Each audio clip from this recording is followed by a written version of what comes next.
anak-anak hebat, bertemu lagi dengan Bu Wahyu ya. Waktunya belajar bahasa Indonesia. Sebelum kita mulai, alangkah baiknya kita berdoa terlebih dahulu. Berdoa, mulai.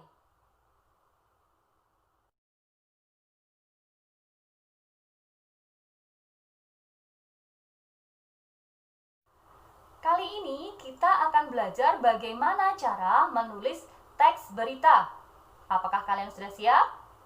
Siapkan buku dan alat tulisnya ya.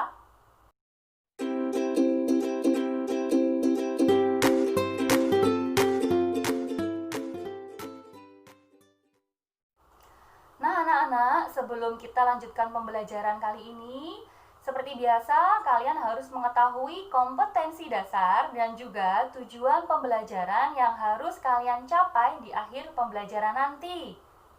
Perhatikan ya. Kompetensi dasar pembelajaran kali ini adalah menyajikan data dan informasi dalam bentuk berita secara lisan dan tulis. Adapun tujuan pembelajarannya adalah kalian diharapkan mampu menyajikan data dan informasi dalam bentuk berita secara lisan dan tulis. Bagaimana anak-anak? Kalian sudah tahu ya tujuan pembelajaran kita kali ini? Baik, selanjutnya kalian siapkan alat tulis dan catatan. Kalian simak, perhatikan penjelasan dari Bu Wahyu mengenai langkah-langkah menulis teks berita. Ingat, fokus dan konsentrasi ya. Anak-anak, pelajaran kita kali ini adalah menyajikan data dan informasi dalam bentuk berita secara lisan dan tulis. Ada dua bagian yang akan kita pelajari, yaitu satu, langkah-langkah menulis teks berita, dan yang kedua, penyuntingan berita. Kita bahas bersama-sama.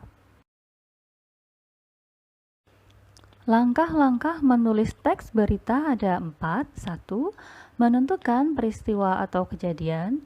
2. Mendatangi sumber berita. 3. Mencatat fakta-fakta dengan berkerangka pada pola adik Simba atau 5W plus 1H. Dan 4.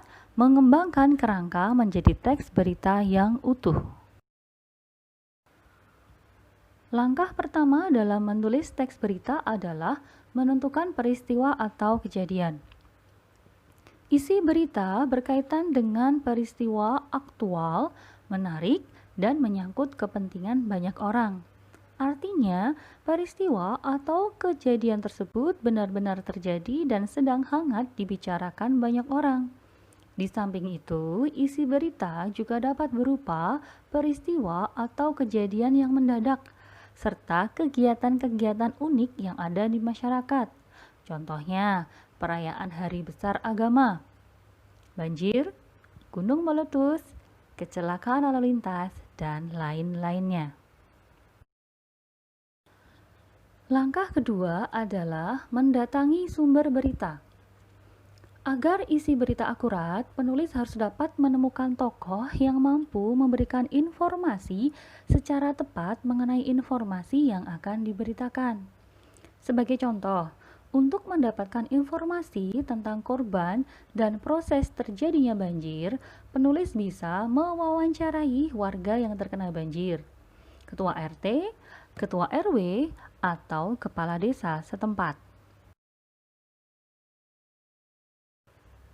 Langkah menulis teks berita yang berikutnya adalah mencatat fakta-fakta dengan berkerangka pada adik Simba atau 5W dan 1H. Selama proses pencarian informasi, penulis dapat dipandu dengan pertanyaan yang terangkum pada pola adik Simba yang mewakili kata tanya apa, di mana, kapan, siapa, mengapa, bagaimana. Perhatikan contohnya. Berikut ini adalah contoh catatan fakta-fakta penting yang kita peroleh setelah mewawancarai narasumber. Yang pertama, peristiwa apa yang terjadi? Peristiwanya adalah banjir. Kedua, di mana peristiwa itu terjadi? di pemukiman warga Kebon Pala, Kecamatan Tidar, Kabupaten Magelang. 3. Kapan peristiwa itu terjadi? Terjadi pada Jumat dini hari 27 Maret 2020. 4. Siapa yang mengalami peristiwa itu? Yang mengalaminya adalah 30 kepala keluarga warga Kebon Pala. Catatan fakta-fakta penting yang selanjutnya. Mengapa peristiwa itu terjadi? Peristiwa itu terjadi akibat luapan Sungai Tuntang. Yang terakhir, bagaimana proses terjadinya peristiwa itu? Hujan dengan intensitas tinggi sejak Kamis dini hari hingga Jumat dini hari mengakibatkan Sungai Tuntang meluap hingga membanjiri pemukiman warga Kebon Pala.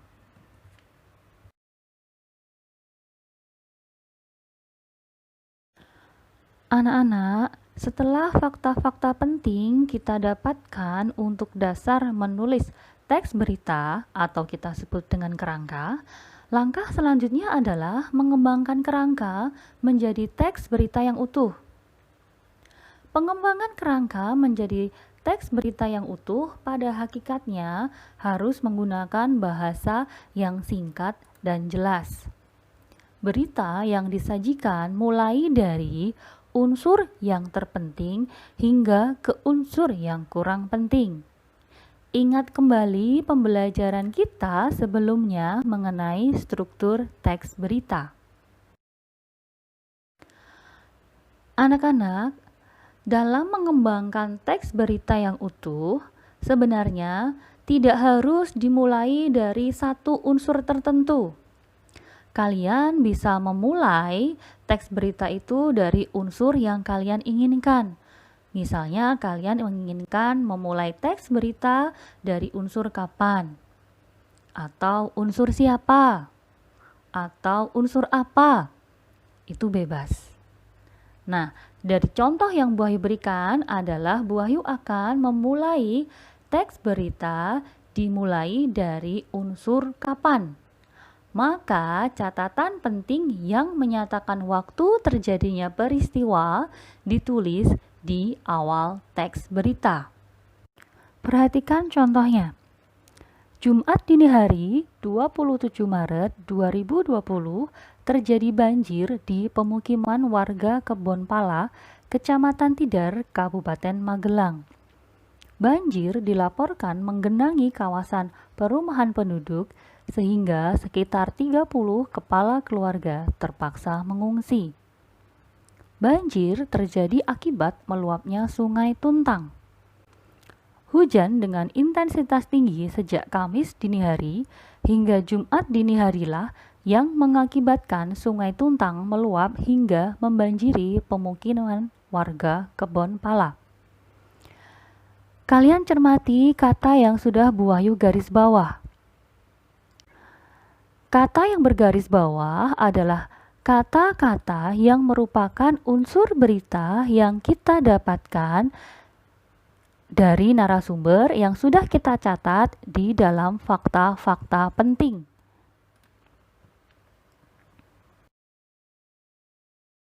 Anak-anak, tampilan yang kalian lihat di layar adalah lanjutan dari teks berita yang tadi. Bu Wahyu bacakan. Salah satu warga yang menjadi korban dalam peristiwa tersebut mengatakan bahwa mereka tidak menyangka banjir akan terjadi. Karena di tahun-tahun sebelumnya Kali Tuntang tidak pernah meluap meskipun hujan terjadi berhari-hari. Banjir terjadi di Kebun Pala RW 4 dan RW 5 dengan ketinggian sampai 80 cm, kata Pak Bardi, petugas keamanan yang sedang berjaga pada malam saat terjadinya banjir. Kalau kalian perhatikan, tidak ada kata yang bergaris bawah di teks berita lanjutan ini. Karena apa? Semua unsur berita 5W dan 1H atau adik Simba sudah terdapat pada bagian awal teks berita tadi. Di bagian apa anak-anak?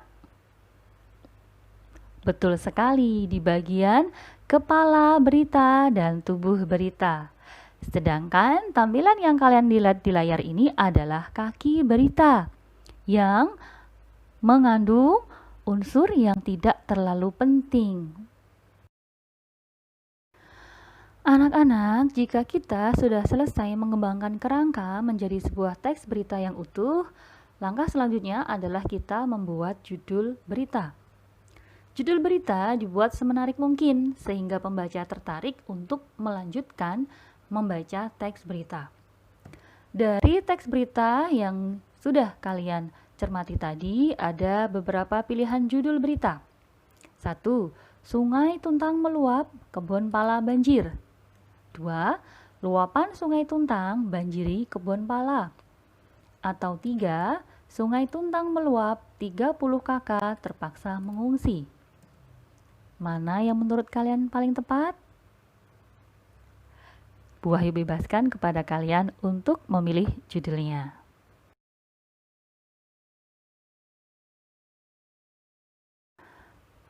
Anak-anak hebat, bagian pertama dalam menjanjikan data dan informasi dalam bentuk berita sudah kita lalui. Kita sampai pada bagian yang kedua, yaitu penyuntingan berita. Menyunting adalah suatu kegiatan pemeriksaan kembali suatu tulisan atau naskah sebelum tulisan tersebut dipublikasikan. Tujuan menyunting adalah untuk memperbaiki kesalahan-kesalahan penulisan agar kualitas penulisan menjadi lebih baik. Aspek-aspek yang perlu diperhatikan dalam penyuntingan teks berita. 1. Kebenaran isi berita yang ditunjang oleh keakuratan fakta-faktanya. 2. Kelengkapan isi berita yang ditandai dengan hadirnya unsur-unsur berita adik Simba atau 5W+1H. 3. Struktur penyusunan berita yang dimulai dari bagian yang penting ke bagian yang kurang penting. Ingat kembali struktur berita dengan pola piramida terbalik. 4. Penggunaan bahasa yang terkait dengan keefektifan kalimat, kebakuan kata, ketepatan ejaan, serta tanda bacanya. Anak-anak, sampailah kita di penghujung pembelajaran kita. Sebelum ditutup, Bu Wahyu ada pantun untuk kalian. Bukit berbaris, banyak batunya. Di padang datar, kita bertemu. Main game ada waktunya. Kerjakan dahulu tugas-tugasmu. Tugas akan Bu Wahyu berikan di grup Telegram kita. Perhatikan petunjuk Bu Wahyu di sana ya. Demikianlah pembelajaran kita pada kali ini. Bu Wahyu harap kalian bisa memahami penjelasan dari Bu Wahyu tadi. Bu Wahyu ingatkan pada kalian, kita masih berada dalam masa pandemi COVID-19. Ingat untuk selalu menjalankan protokol kesehatan yang sudah ditetapkan oleh pemerintah. Selalu cuci tangan dengan sabun dan air yang mengalir. Memakai masker jika keluar rumah. Jaga jarak. Dan kalau bisa belajar dari rumah saja. Tetap sehat, tetap semangat. Anak-anak hebat pasti bisa. Assalamualaikum warahmatullahi wabarakatuh.